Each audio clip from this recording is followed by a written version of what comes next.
Bismillahirrahmanirrahim. Assalamualaikum warahmatullahi wabarakatuh. Bapak Ibu sekalian, kami akan menyampaikan beberapa paparan maksud saya tentang AN atau Asesmen Nasional dan AKM atau Asesmen Kompetensi Minimum dari diklat yang kami ikuti. Yang melatar belakangi asesmen nasional adalah hasil PISA, di mana hasil PISA membuktikan kemampuan belajar siswa pada pendidikan dasar dan menengah kurang memadai. Dan pada tahun 2018, ada 70% siswa memiliki kompetensi literasi membaca di bawah minimum, sedangkan untuk matematika hanya 71% berada di bawah kompetensi minimum. Sedangkan untuk keterampilan sains sangat rendah, yaitu hanya 60% di bawah kompetensi minimum. Skor PISA Indonesia sangat stagnan dalam 10 hingga 15 tahun terakhir ini. Kondisi inilah yang menyebabkan Indonesia menjadi salah satu negara yang konsisten dengan peringkat hasil PISA yang terendah.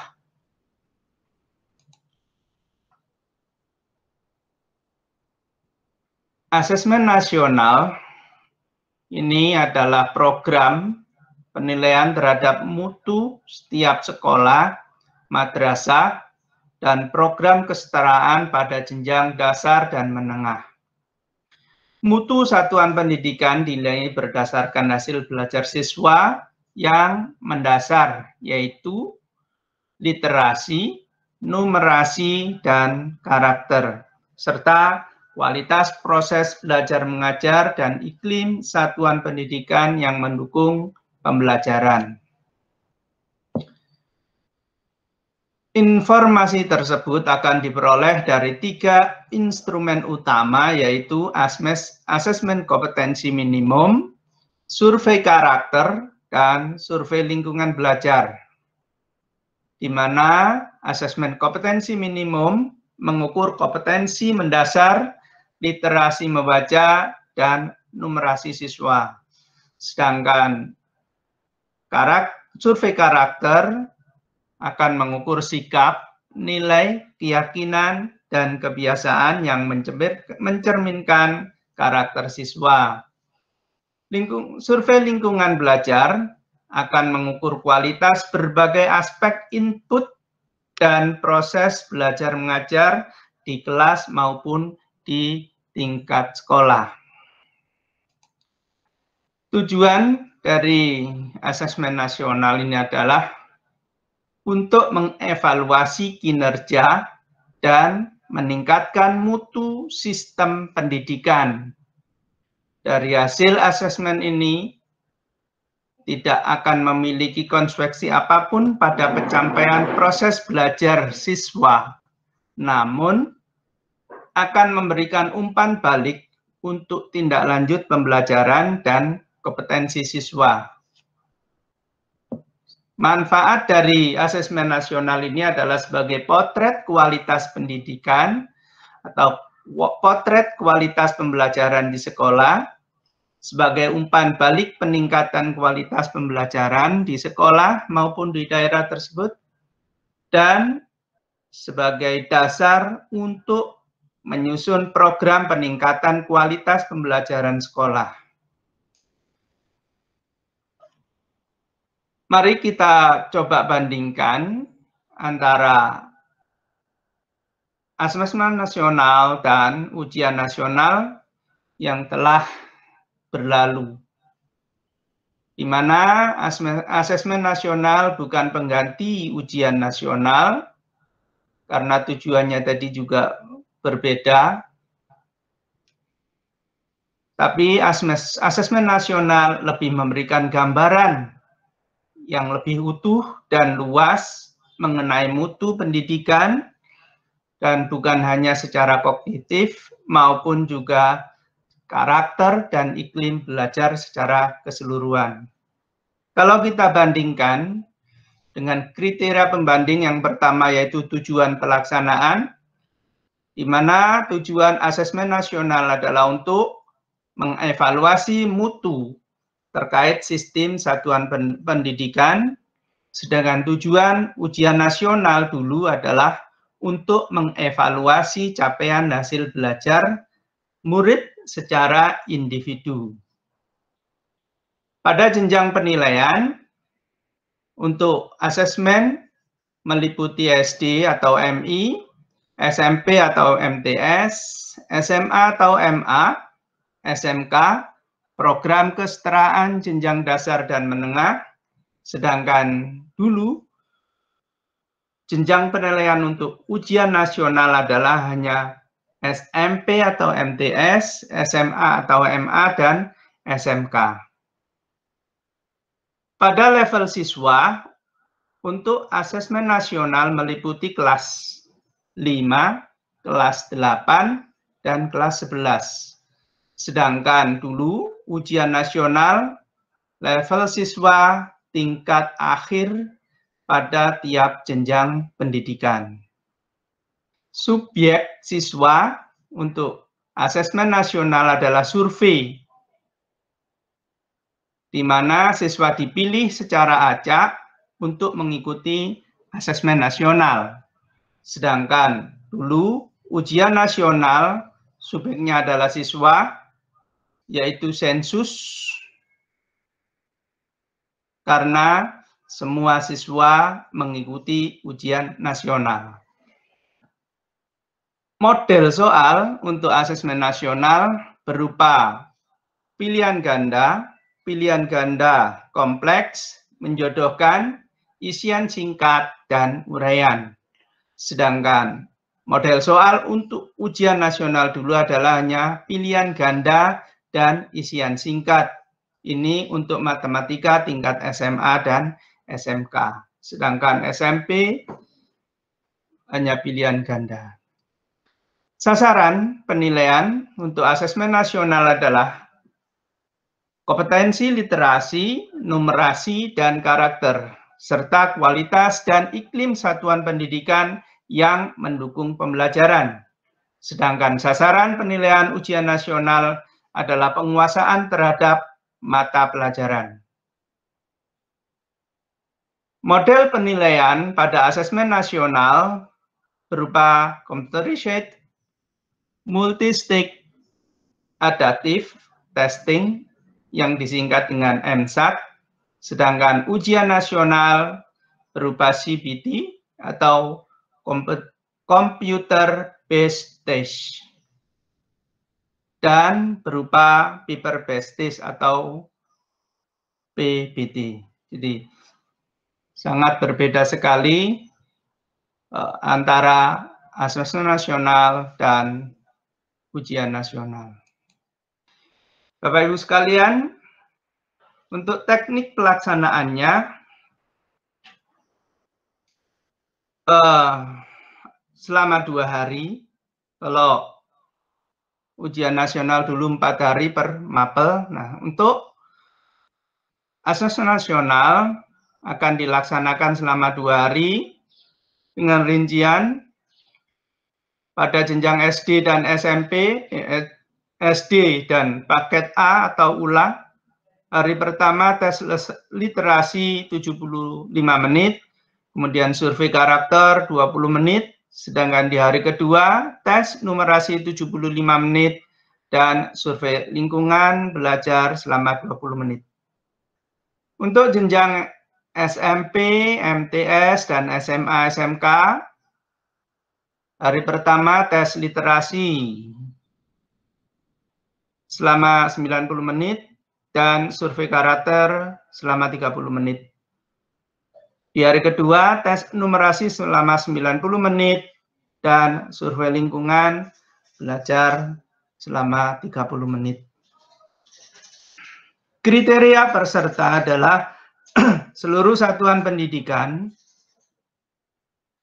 Kemudian, dan tidak semua murid, karena muridnya akan dipilih secara acak, karena hanya berupa sampel. Kemudian diambil dari kelas 5, kelas 8, dan kelas 9. Dan setiap peserta mengerjakan tes literasi membaca, tes literasi numerik, survei karakter, dan survei lingkungan belajar. Selanjutnya, asesmen nasional ini terdiri atas AKM atau asesmen kompetensi minimal, kemudian survei karakter dan survei lingkungan. Pada asesmen kompetensi minimal atau AKM terdiri atas dua kelompok, yaitu asesmen literasi dan asesmen numerasi. Asesmen literasi dengan kompetensi memahami, menggunakan, mengevaluasi, dan merefleksi. Sedangkan asesmen numerasi yang harus dikuasai adalah kompetensi memahami, mengaplikasi, dan bernalar. Bentuk soal pada asesmen nasional adalah pilihan ganda, di mana siswa hanya dapat memilih satu jawaban benar dalam satu soal. Kemudian, pilihan ganda kompleks, di mana siswa dapat memilih lebih dari satu jawaban benar dalam satu soal. Kemudian, bentuk lain adalah menjodohkan, di mana siswa menjawab dengan cara menarik garis dari satu titik ke titik lainnya, yang merupakan pasangan pertanyaan dan jawabannya.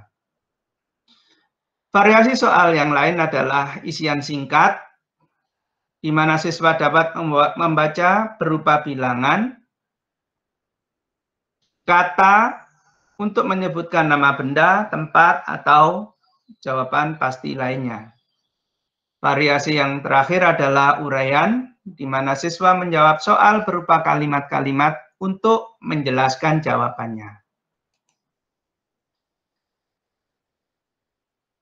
Bapak Ibu sekalian, untuk konsep literasi itu sendiri adalah pengetahuan dan kecakapan untuk membaca, menulis, mencari, menelusuri, mengelola, dan memahami informasi untuk menganalisis, menanggapi, dan menggunakan teks tertulis untuk mencapai tujuan, mengembangkan pemahaman dan potensi, serta untuk berpartisipasi di lingkungan sosial.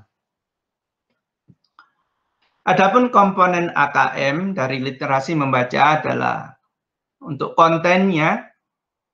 Untuk konten dari AKM ini berupa teks informasi yang bertujuan untuk memberikan fakta, data, dan informasi dalam rangka pengembangan wawasan serta ilmu pengetahuan yang bersifat ilmiah.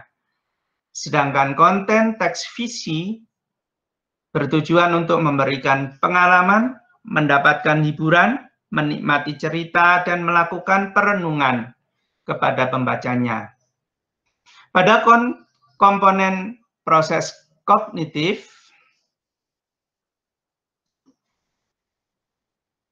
untuk menemukan informasi, yaitu mencari, mengakses, serta menemukan informasi tersurat dari wacana yang dibaca.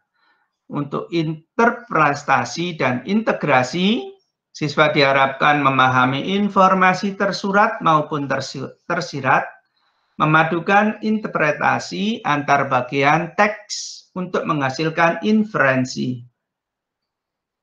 Pada evaluasi dan refleksinya, siswa diharapkan bisa menilai kredibilitas, kesesuaian maupun keterpercayaan teks, serta mampu mengaitkan isi teks dengan hal lain di luar teks. Pada komponen konteks, secara personal berkaitan dengan kepentingan diri secara pribadi, kemudian sosial budaya yang berkaitan dengan kepentingan antar individu, budaya, dan isu kemasyarakatan. Pada konteks saintifik, berkaitan dengan isu, aktivitas, serta fakta ilmiah, baik yang telah dilakukan maupun yang futuristik. Untuk konsep numerasi, sama dengan konsep literasi, yaitu ada konten, proses kognitif, dan komponen konteks. Di mana untuk komponen numerasi pada konten terdapat bilangan,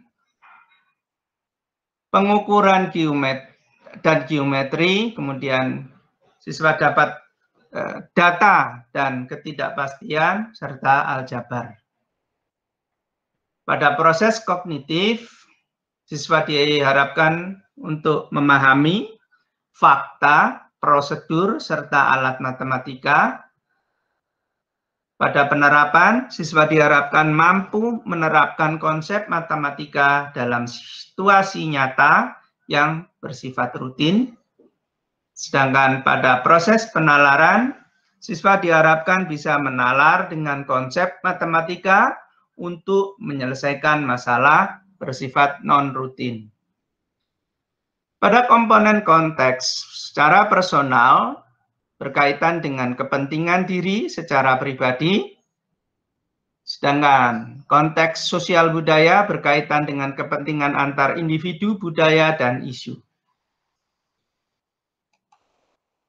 Tindak lanjut atau pelaporan hasil asesmen ini berupa identifikasi 4 kategori tingkat penguasaan kompetensi, di mana ada 4 kelompok tingkat, yaitu tingkat mahir, tingkat cakap, tingkat dasar, dan tingkat paling rendah, yaitu siswa masih perlu intervensi khusus. Secara detail, pada kelompok intervensi khusus, apabila murid belum mampu menemukan dan mengambil informasi secara eksplisit yang ada dalam teks maupun membuat interpretasi sederhana. Pada tingkat dasar, jika murid mampu menemukan dan mengambil informasi secara eksplisit yang ada dalam teks serta membuat interpretasi secara sederhana. Pada tingkat cakap, apabila murid mampu membuat interpretasi dari informasi implisit yang ada dalam teks, dan siswa mampu membuat simpulan dari hasil integrasi beberapa informasi dalam satu teks. Pada tingkat mahir, apabila murid mampu mengintegrasikan beberapa informasi lintas teks, mengevaluasi isi, kualitas, cara penulisan suatu teks, dan bersikap reflektif terhadap isi teks. Sedangkan pada numerasi sama, yaitu ada 4 tingkat, mahir, cakap, dasar, dan intervensi khusus. Diperlukan intervensi khusus apabila murid hanya memiliki pengetahuan matematika yang terbatas. Murid menunjukkan penguasaan konsep yang parsial dan keterampilan kompetensi terbatas. Pada tingkat dasar, jika murid memiliki keterampilan dasar matematika, komputasi dasar dalam bentuk persamaan langsung, konsep dasar terkait geometri dan statika, serta menyelesaikan masalah matematika sederhana yang rutin. Pada tingkat cakap, jika murid mampu mengaplikasikan pengetahuan matematika yang dimiliki dalam konteks yang lebih beragam. Pada tingkat mahir, jika murid mampu bernalar untuk menyelesaikan masalah kompleks serta non-rutin berdasarkan konsep matematika yang dimilikinya.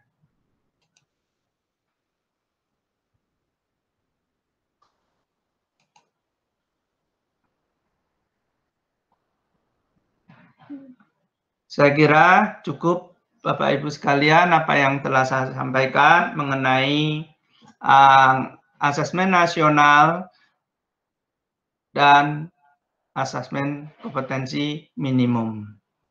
Saya akhiri, wabillahi taufiq wal hidayah. Wassalamualaikum warahmatullahi wabarakatuh.